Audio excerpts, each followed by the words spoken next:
আসসালামু আলাইকুম ওয়া রাহমাতুল্লাহ। আল্লাহুম্মা সাল্লিম ওয়া সাল্লিম আলা নাবিয়িনা মুহাম্মাদ সাল্লাল্লাহু আলাইহি ওয়াসাল্লাম। সুস্থ থাকতে প্রতিদিন কি কি খাবেন জেনে নিন।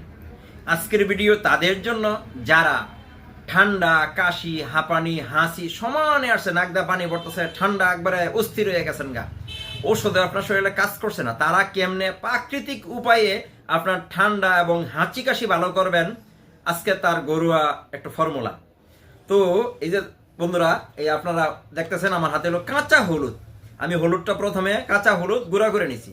আপনারা কি করবেন, এভাবে 1 চামচ কাঁচা হলুদ নেবেন। এর সাথে আবার এই যে খাঁটি মধু, চাক ভাঙ্গা খাঁটি মধু আমার কাছে আছে, আপনারা এরকম খাঁটি মধু সংগ্রহ করবেন। এখানে 1 চামচ পরিমাণ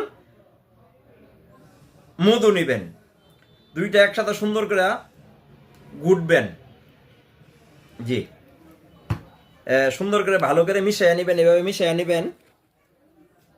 কারো মধু বেশিও লাগতে পারে, একটু বেশি মধু নিয়ে এটা ভালো করে গুটবেন। গুটিয়া এরকম হালুয়ার মধ্যে লাসা লাসা হবে। এই লাসা চামচ দা আপনি হাতে পড়া সেটা সেটা খাইতে পারেন।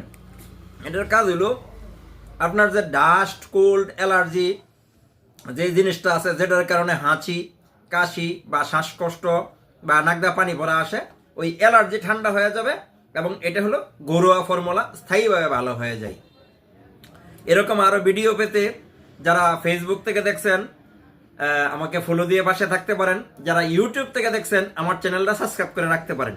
এবং এই ভিডিওটা এই শীতের মধ্যে এই ঠান্ডা, কাশি, হাঁচি রুগীদের কল্যাণে একটু অবদান রেখে, একটা শেয়ার দিয়ে অবদান রেখে সদগায়ে জারিয়ার অংশ নিতে পারেন।